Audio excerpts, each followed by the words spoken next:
So today we organize the 7th edition of 6GIC-CLICK. Our focus today is the Telecom AI.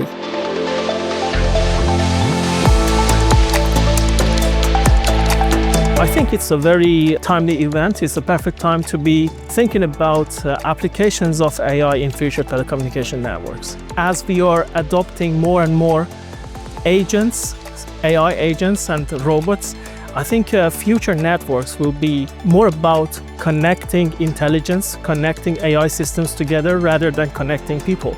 So imagine we are doing everything with AI, we're using robots, and these need to communicate to each other to achieve some task. So future networks is going to be network for AI. Also, these networks are going to be empowered by AI themselves. So we're going to optimize all functionalities at different layers of future networks with some sort of AI and machine learning algorithm.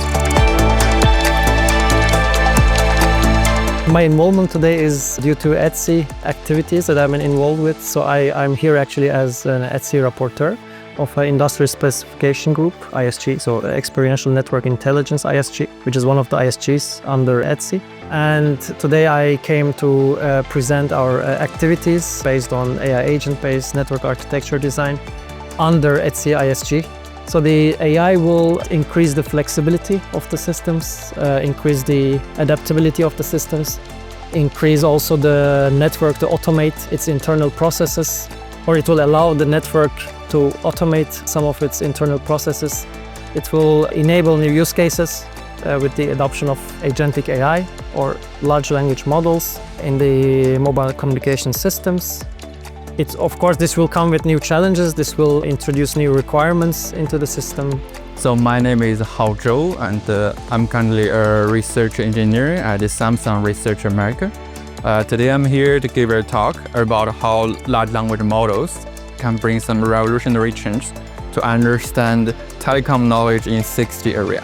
Well, I think AI is a very powerful technique, and I think there are many different ways of using AI for 6G network. For example, when it comes to my topic, it is about how could we understand the 6G knowledge, because currently the system becomes more and more complicated. Every month, every 3 months, there will be some new technique, novel idea.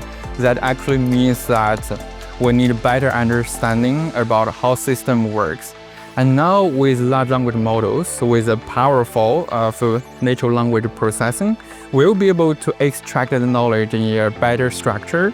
And this sort of knowledge not only will benefit our human operators or human researchers, but also benefit many downstream AI tasks. Because remember, AI is based on knowledge, based on data, based on the material. So that's why I think, knowledge extraction is actually, the foundation of using AI to shape the 6G. So I'm here to talk about our efforts trying to build self-driving networks.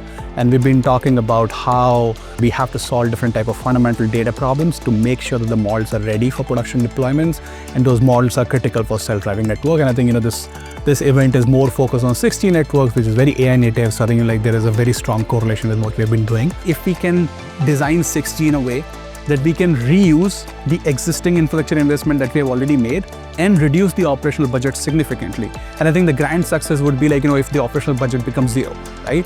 Of course, it's not going to be zero, but it can be reduced by orders of magnitude, right? So if we can reduce that operational budget by orders of magnitude, I think we're talking about significant savings in the operational budget. That will, not only the industry will make more profit, but more importantly, that saving is going to get translated into the end users. And that will have a huge positive reinforcement across the board.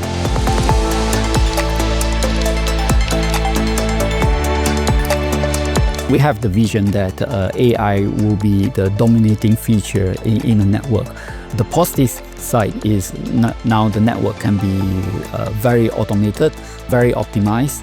So we can relocate engineers to focus on more high-level operations rather than low-level labor work, like going through troubleshooting the network. Currently, I think we are making progress in explainable AI, and hopefully we can find some breakthrough to open the black box, eventually understand why AI is making the decisions, give us confidence confidence that when we deploy, we don't see any surprise. I would like to thank firstly our speakers making the efforts to attend, to participate in the workshops, sharing their ideas and some of their visions. And also I'd like to thank the audience for participating and interacting with our speakers.